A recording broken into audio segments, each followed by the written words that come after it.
Yeah. We're live. Okay. We're on. RockBoy Radio. Here we are with season number 2. We ripped that straight from Joe Rogan. I'm not ripping nothing from Rogan. He's the king. He's the man. But I do find that intriguing that he always starts the episodes like that. But we are back. RockBoy Radio, season number 2, episode 1.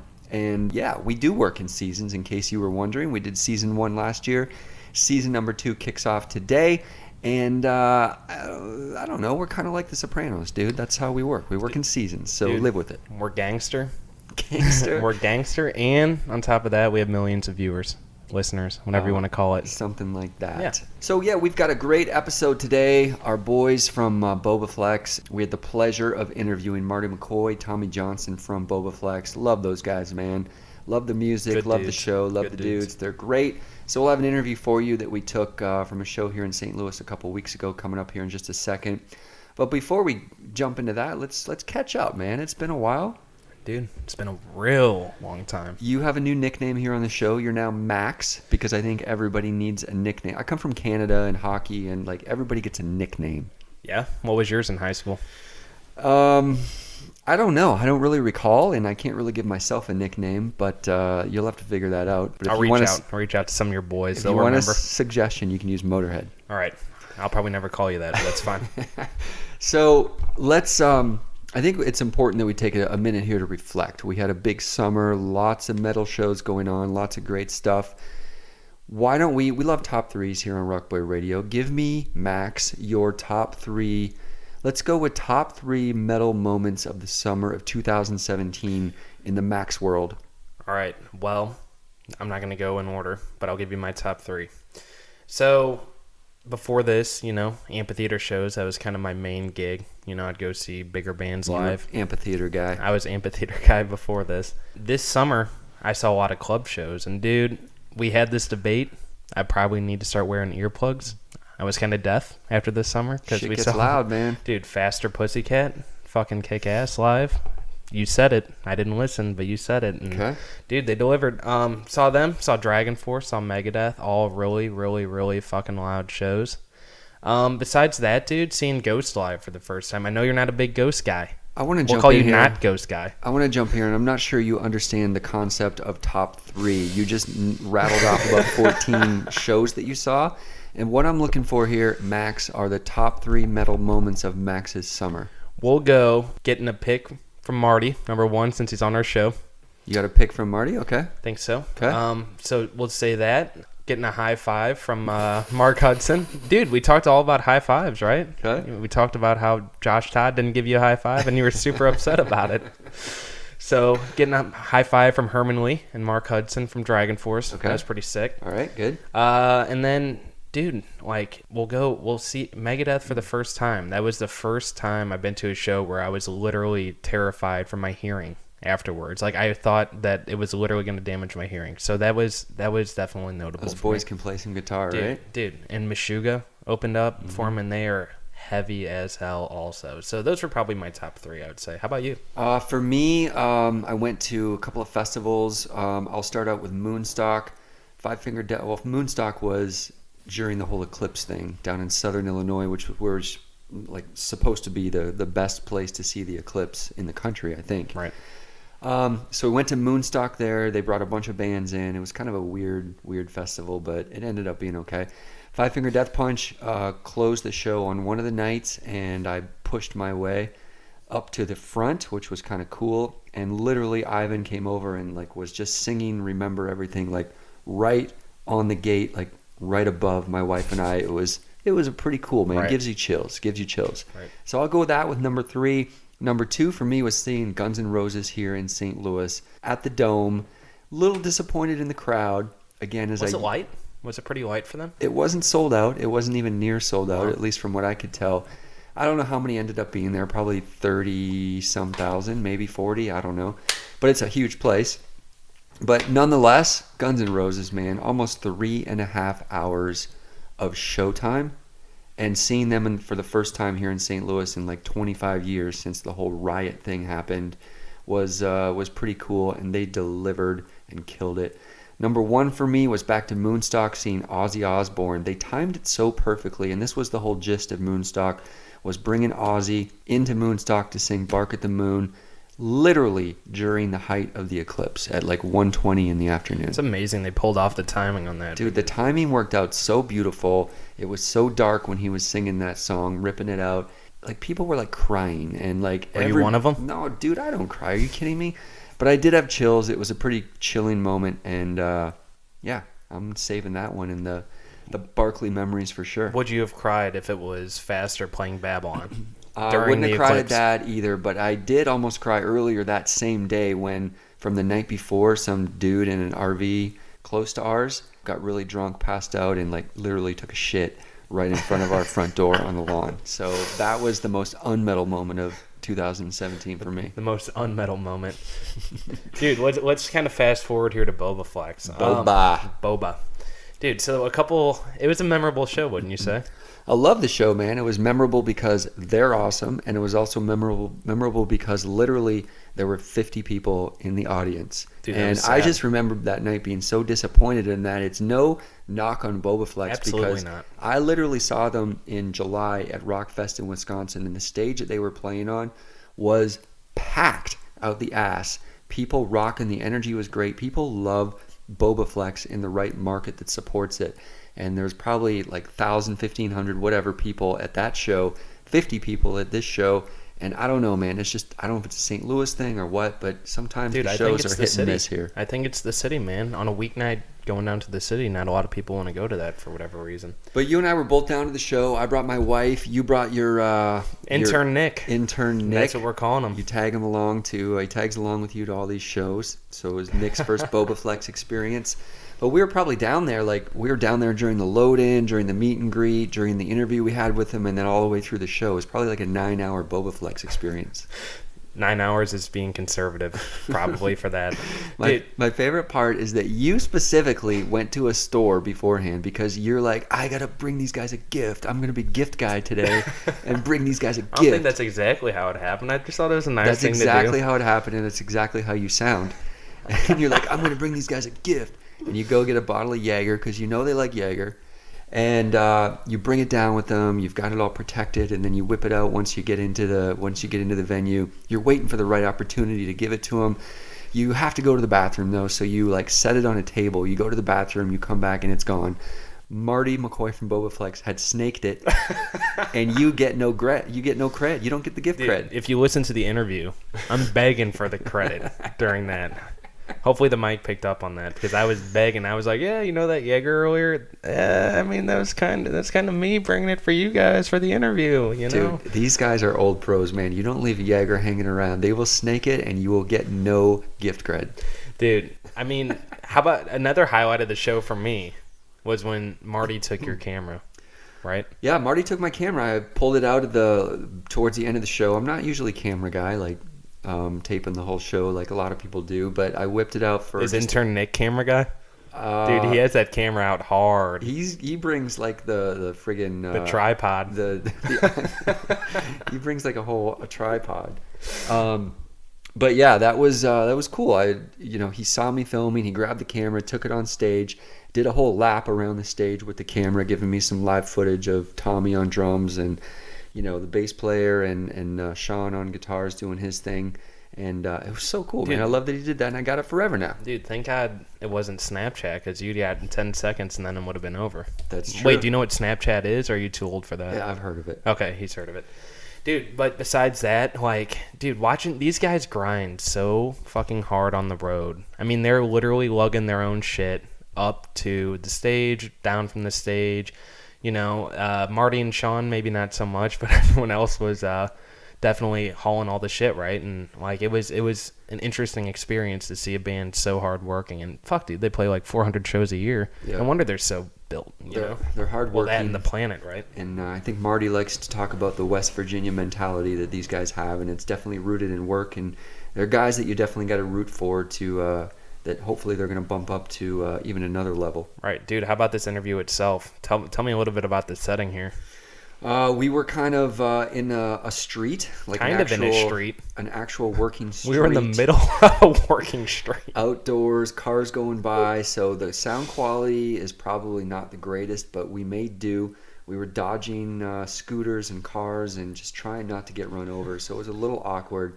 But We're again, playing Frogger trying to get this interview done, dude. at the end of the day, we made it work. And no disrespect to Bobaflex, but come on, St. Louis, come on and see the damn St. show. St. Louis. We'll have a question that's kind of addressing that throughout the interview. But you ready to get this thing Let's rolling, do it. dude? Marty McCoy, Tommy Johnson from Bobaflex. Let's hear what the boys had to say.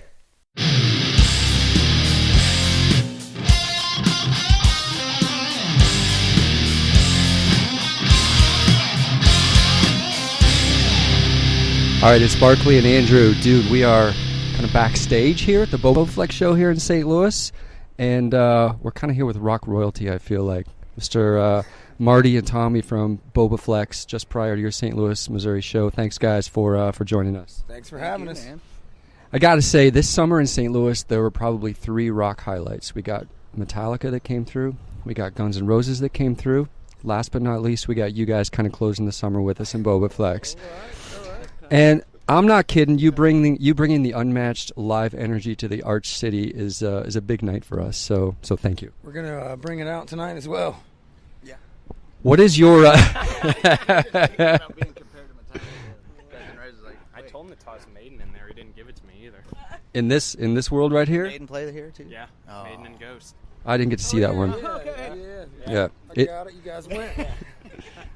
In It's win today. in this world, you guys are right up there with those bands. So, but give us a little bit of history of your touring here in St. Louis. I assume this isn't your first time playing here. This is absolutely not our first time. We were here, with El Nino last year? Was that last year or was that this year? Last I think it summer. was last year. Last summer, yeah. Last And the June. guy that made all the food for them came out today. His name's Doug, and he made us a bunch of food. And I was like, we just became best friends. So, yeah, we come through St. Louis starting to quite a bit. Kind of nervous because we know a lot of bands have been getting robbed in this parking lot. If you've heard about that. Yeah, I'll lock my doors now. another last year got their gear stolen, so we have someone outside at all times watching the trailer. But it's a Other cool, than that. yeah, it's a cool music city. It's a cool club. Hopefully tonight's a good show. What is today? Wednesday? Wednesday. So you might not be back to St. Louis if something happens with your gear tonight. No, we will be back. We'll find out who took it. We'll be looking all over St. Louis. Somebody takes anything. No, it's a cool city. It's on the way to all the greatest I'm trying to places think in of the the other world. places we played here. What's that other club we used to play? I have no idea. Pops, you guys played Pops? Oh yeah. Yeah. Isn't that Saw? Yeah.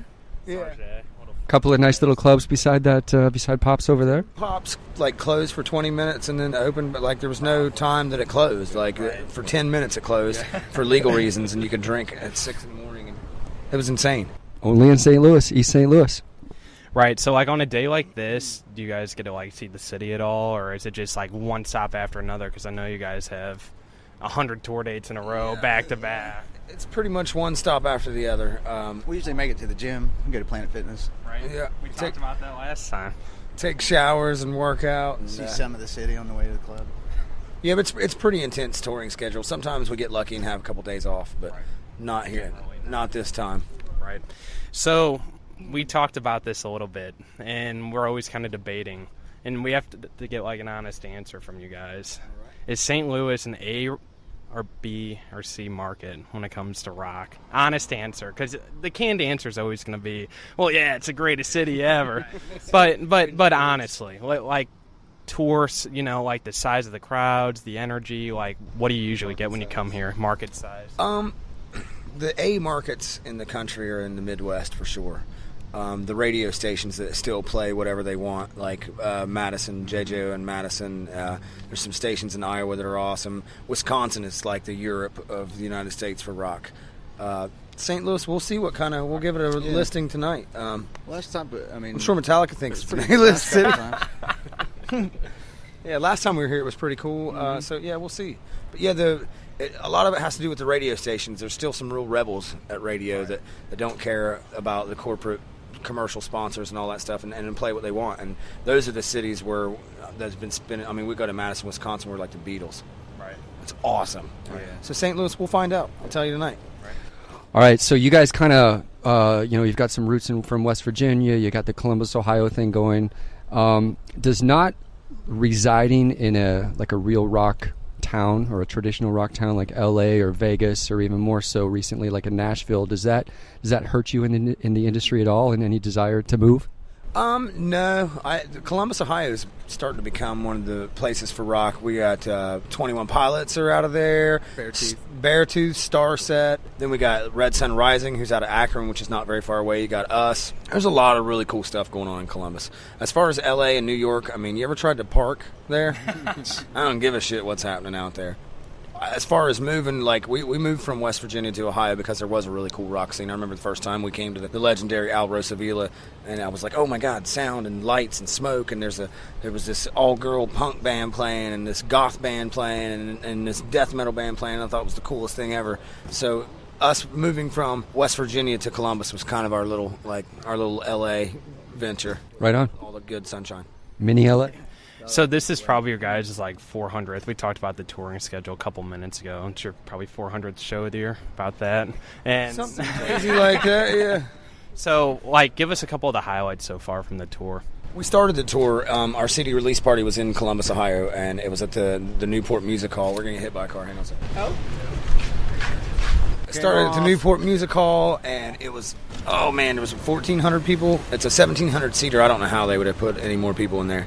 But it was the first night of the tour, and we walked out of there cash in hand. We made more money than a middle-class family makes in 1 year. So that was a highlight for sure. Yeah. Second night was the legendary Machine Shop in Flint, Michigan. I don't know if you've heard of that place or not. Heard of that? Yeah, so it's been really good. Last night was awesome. Tonight, so far so good. We had quite a few VIPers. Got some food brought to us. I'm in. Thus far, I'm happy. With our last interview that Marty and I did, we talked about some of your favorite bands, and ironically, Pink Floyd was up there. Now you have the Hey You video out that's been really successful. What kind of led you to making that video, recording that song for the new album? Kind of give us your take on that. It was all Disturbed did it. We did Sound of Silence about, was it 5 years ago? Yeah, something like that. Yeah. And it went really well for us, and then Disturbed did their cover and crushed us under their boot heel. But it was that worked out well for us too. It turned a lot of people onto the band that had never heard of us. Did Disturbed do it better? Did Bobaflex do it better? Either way, it was good for us. Thank you. But it was time to move on and do something different. Tommy and I are huge Pink Floyd fans, and we always talked about even doing Hey You, like, if it doesn't turn out well, at least we got to pretend like we're in Pink Floyd for 2 days in the studio, and we got it done. It was worth every dime. Then did the video, and yeah, we did the Pompeii live in Pompeii video. Just it turned out well, so we're like, let's put it out, and it's kind of was like a little bridge for the new album. Like, okay, I know you're waiting on a new record. Here's something that we did, and it took off on YouTube, and there's famous people and heroes of mine and Tommy's that views it had, like 1.5 million some views, yeah. and that went quick too. Right. And like Mike Portnoy's on there. There's a bunch of famous people that were like, "Oh my God, he's talking about our band." Right. So it was kind of we blame and thank Disturbed all at the same time. Okay, so Long Time Coming is the first official single, correct? Yes. Okay, it's kick ass. It sounds like Bobaflex. Like it sounds, and I mean that in the best of ways. When you guys sit back and listen to your stuff, do you just think to yourselves and kind of smile and just kind of give everybody else, a bird to the world just because your stuff just sounds so rock? But at the same time, it's just so unique. Like nobody else sounds like that.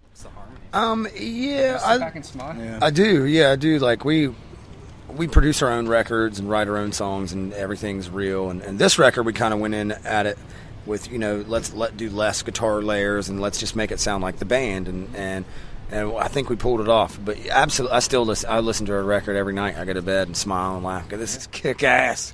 These guys are really good. No doubt.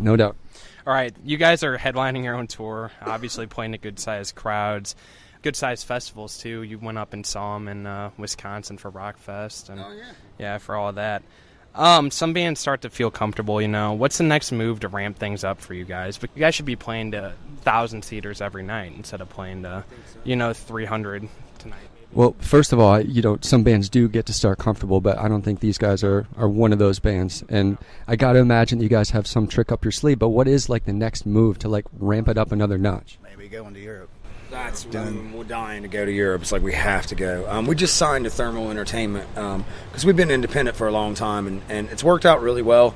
But on this album, we're like, let's try something new. Let's let somebody else take the financial burden and the risks. Yeah. So we signed with Thermal Entertainment. It's a great record company. The owner and his wife, Kyle Favors and Rhonda Favors, are amazing, very trustworthy people, really smart.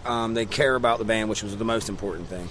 Was they were really passionate about the band and have been for years. So we decided to do that, and then so far so good. It's like once you sign to a record label, people that thought, that it just kind of gives you, the world opens its legs just a little bit farther for you when you're not independent, which I think is ridiculous, but that's the name of the game.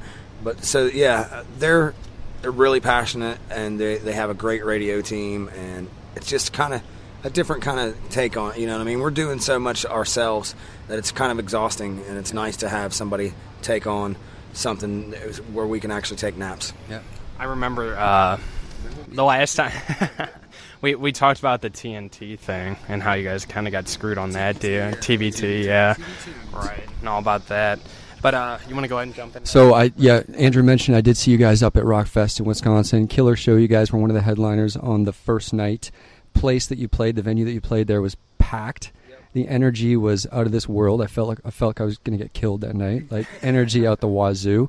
Some other cool bands played that night. Faster Pussycat, Jack Russell, Rat. Did you get a chance to meet up with those guys at all? Yeah, we've met Faster Pussycat several times. We met Stephen Piercy and those guys from Rat. LA Guns I wanted to see, but I think they were the next night or something like that. Yeah, I think they were. Who else was I heard Faster Pussycat playing. Kix was playing too. It was Kix right is before like we one of my played, favorite like, bands. okay. Yeah, I love Kix. They're from Pittsburgh? Yeah, it's out somewhere. Yeah, I love that band. I forgot, we got to see, what was the other one too? Rock USA. We got to see Ozzy Osbourne play. yeah. Like, he was back with Zakk Wylde, and it was, oh my God, it was incredible. Megadeth played. Megadeth, yeah. You during the eclipse? Very cool. Yeah, I saw Ozzy during the eclipse last week playing Bark at the Moon, just a couple hours south of here outside of Carbondale, Illinois. We won't keep you too much longer. Got a couple more sections here. Real quick, rapid fire. We did this with you last time. We changed up the questions a little bit. Rapid fire, give us a quick 1-2 word answer kind of thing. Both of you give answers. We'll just run right through this, and then I got one more section to go, and we'll let you guys out of here. Coolest member of another band you've met so far this year? Josh, Be At The Means. That's a good one. Yeah, we're touring with them right now. The guys from El Nino. Okay. That was a good one. Favorite St. Louis musician? Oh, hang on. Scooter coming through. Favorite St. Louis musician? I don't know any St. Louis musicians. That's it. Chuck Berry, Well, yeah, I don't either. There's a second guitar player in Guns N' Roses right now by the name of Richard Fortus, St. Louis guy. Making it pretty big right now, so we're big Richard Fortus fans. Guacamole or peanut butter? Guacamole. Peanut butter. Best gift you've ever received from a fan? Blowjob. Blowjob, yeah. Yeah, right. That's a good one. Favorite Judas Priest song? Painkiller. Oh, I was going to say Terrible song, Painkiller. but I love it. Turbo Lover. I could sing that right now if you wanted me to. Have you ever put Jaeger on ice cream? No, but I have put Jaeger on a lot of things. Boobs? Yeah. What was the question? Have you ever put Jaeger on ice cream? No, I haven't. Ratio of dudes to chicks at a Bobaflex show? 3-1. Yeah, 5-1. He has a little more success, it sounds like. Coolest interview you've ever done, including this one? This one. This one has been the coolest Rapid because we're fire's the outside and coolest everything. part, yeah, I like Is there anything that could possibly stop Bobaflex from ruling the rock world? that. No. Nope. Love it. One last section here. I remember in our last interview you mentioned your, we kind of talked about this for a little bit, your West Virginia mindset of kind of keeping the budget real, keeping costs low on the road, and doing things right budget-wise. Andrew and I are always wondering about the ins and outs of being on the road. And from your guys' perspective, what are like, and go into as much detail as you can on this, what are like 3 or 4 tips for surviving on the road? I know Planet Fitness is one we talked about in the last one, which is great, so you can expand on that again. What are 3 or 4 tips for surviving on the road on a budget? Buy your own food. Find a way to store food. If you're going to go to McDonald's every day and there's 6 of you, it's $60 every time you walk in the place. That'll eat you alive. We did it for years and it's learned. I would say buy a van or an RV. We built bunks in ours, so it's like a tour bus, which has saved us outrageous a bunch of money. Like I said, the Planet Fitness thing, we can take showers so we don't have to get hotel rooms. and our fans bring us food. Like, there's so much food in there. Did you see all that food? Like, Where'd that Jaeger come from? I know where it came from. I was really happy about that. To survive on the road, you can't survive on the road. It's fucking impossible. And you guys did go to Planet Fitness today? We did. Like, how many days on the road? On 7 days out of the week, how many days are you going to Planet Fitness? 7. There's like one, like Montana is the only place that doesn't have a Planet Fitness. Everywhere else does. Grizzly bears, no Planet So you Fitness. take one person, it's $20 a month, and you can go anywhere in the country, and then you can take a guest. Yes. So it's $10. If that person gives you $10 for your $20 membership, take showers everywhere. Yeah. Showers Tan. are very important. Tan, work on your abs. It's great, and Hydro massage. they're really nice, and they're everywhere. And I think that's the most important thing, is figure out little tricks like that to save money. I mean, because if you go out and try to live like you're at home, you're fucked. Yeah. It's not going to happen. Right on. Well, guys, that's it. We'll let you get back to your thing. Oh, one more. The other way to survive on the road is don't be a pussy and don't be a little brat about things. Oh, Andrew, you wouldn't make it, dude. If you're mad someone got an extra piece of pizza and you didn't, you're not going to make it very long. In it. Right on. We'll let you guys go do your thing. We appreciate the time. Thanks for joining us on RockBoy Radio, and hopefully we can have you back. You'll be our first 3-time guest ever. Thanks, guys.